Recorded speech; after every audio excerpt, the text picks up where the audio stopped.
Hey, what is up guys? SODT here today, and today I'm bringing you a gameplay of me and Avidi Frag playing some Domination on Subbase, which is a game battles match, which is competitive gaming, and I just want to give you guys a little background on the game.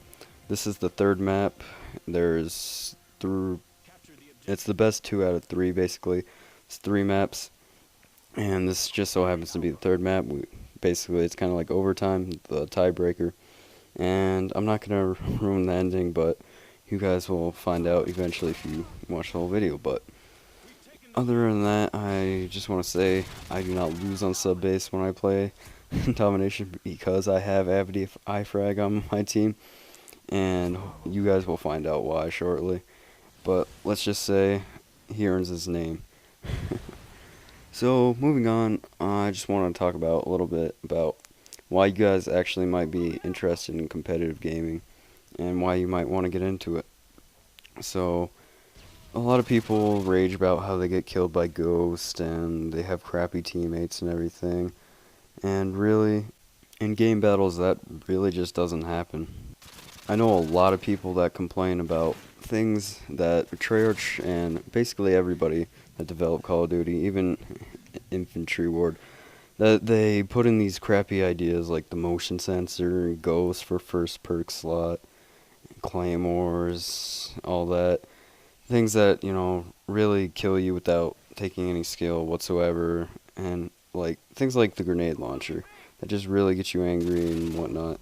So, in competitive gaming, what they do is they take all that stuff out and make it come down to pure skill, and basically it's just gun to gun fight. And it feels a lot more rewarding when you actually win the game. It's not like a pub match where you go in, you win, you're like, yeah, whatever, I got the XP. But it's a lot more satisfying when you win a game battles match, and overall it's just really fun, especially when you're doing it with your friends.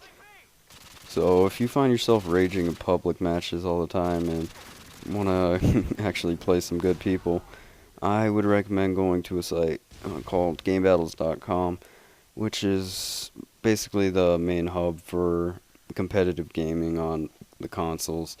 They don't do much for PC, but for how Game Battles works is basically you make an account, you associate your gamertag, PSN ID, or Wii gamertag, or whatever, and you get your team all rounded up. You need at least 4 people on your roster to play, unless it's a doubles team, which is 2v2, which is what you guys are watching right now, or a singles team, which is 1v1 for those of you guys that think you're the best player on the game/system. So, other than that, you get your guys rounded up onto a team. You have to wait 6 hours for them to do whatever. I really don't know why you have to wait.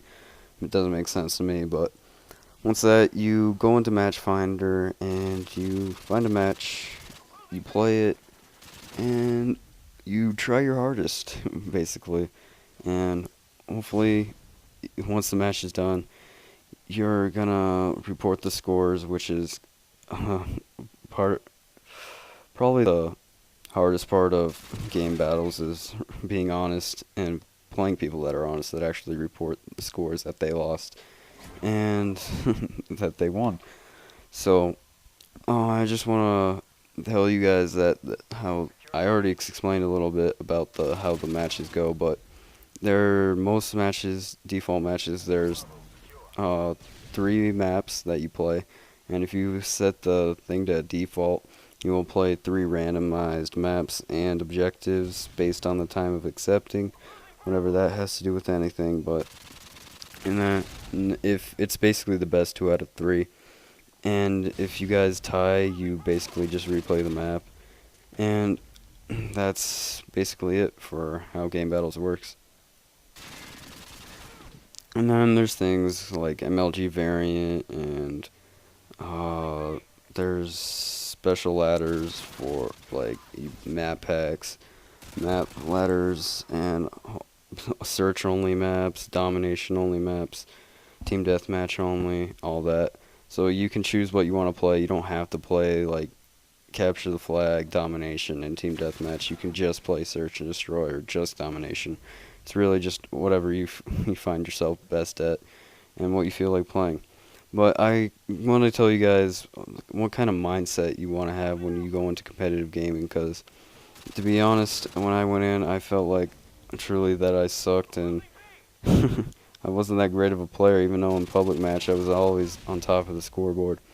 And that competitive gaming is a lot more than just having a good shot and being able to take people out with your gun.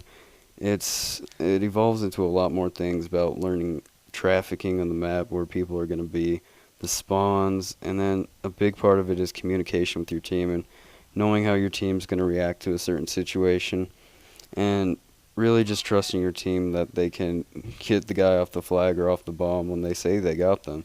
And also is not to take the whole game too seriously. I mean, it's just a video game, and on reality, it is competitive, but it is a video game. So don't don't get too mad when you lose, and really don't expect to win your first match, because there's a lot of people experienced on the site that they've been playing the game for 2 years or 1 year since day one, since the game came out, and they've been playing GB since day one. So don't expect to win all your matches. You just have fun with it in reality. So since Black Ops is really the greatest, best, whatever, newest, hottest Call of Duty game out there, I'd figure I'd just kind of give a few obvious small tips when going into game battles and playing competitively and wherever you play. So first off, you're going to want to use the best gun. Oh yeah, I should probably warn you guys that game battles is a place full of tryhards, and that's what competitive gaming is all about, trying hard. So if you go in there with the intention of screwing around and winning, it's most likely not going to happen, and you should probably stick to public. But yeah, game battles is full of tryhards, so you're going to want to use the best gun there is. So in this case, on Black Ops, the FAMAS is still the best gun. Even though they patched it, I noticed no difference except for a little bit more recoil, but it's still the best gun in the game, so you're going to want to use that. You're going to want to put red dot on that, because extended mags and dual mags, those you're not going to be able to fire your whole clip off. And if you do, you're going to run out of ammo. You're not going to need the extra ammo, because you're going to be dying a lot. And extended mags, not that much of a help. You're either going to get the guy in 5 shots, or he's going to get you in 5 shots. So that's just something to think about. And you're always going to want to put on Ninja Pro or Dead Silence or whatever mutes your footsteps for whatever Call of Duty game you're playing, as everybody that plays competitive, most of them, or more than likely everybody, has a headset that plays competitive gaming, and they will sound whore you for your footsteps, so be sure to put that on. Next thing is sleight of hand. Since there is no stopping power in this game, what the sleight of hand basically is the new stopping power, since it does bring up your sights faster, which helps you get the first shot off on somebody, and it helps you reload quicker. So, and in reality, excuse me, every second counts when it comes to Call of Duty. It's life or death. And your first perk is gonna have to be lightweight, since in reality there's nothing else that you can use that is beneficial unless you want to use scavenger, but like I said, you're not going to be able to use all that ammo anyways. So that's the setup you're going to be using. You could use the AK-74U, but again, the FAMAS does outclass it, I personally think. But other than that, if you guys want to practice going into competitive gaming, Black Ops actually did something pretty neat that I thought. They put in competition game mode, which is under bare bones, and you can play that. And basically, has the MLG variant rules with the spawn delay and everything, and everything's disabled. It's just like playing on GameBattles.com and selecting MLG variant rules. So you can play like a pro, and it'll help you practice when going into a competitive match. So I hope you guys enjoy the video. If you think Game Battles sounds like something fun and you guys might want to get into, check it out. I'll leave a link in the description if you guys want to check it out. And this is the part where the game gets really intense. They're double capping us, and we don't know if we can get it back and if we can even win the match from this point, as this is the third map and this decides if we win or lose. And I did a quick math, little math, and I figured out that we would win as long as we had one flag, because they domination points at every 10 seconds, and we would win just barely, but enough to pull off the win. So hope you guys enjoyed the video. Please like the video if you enjoyed it, and leave a comment if you guys have any questions whatsoever. And if you guys haven't already, please subscribe to keep up with my latest videos. And other than that, guys, until next time, peace.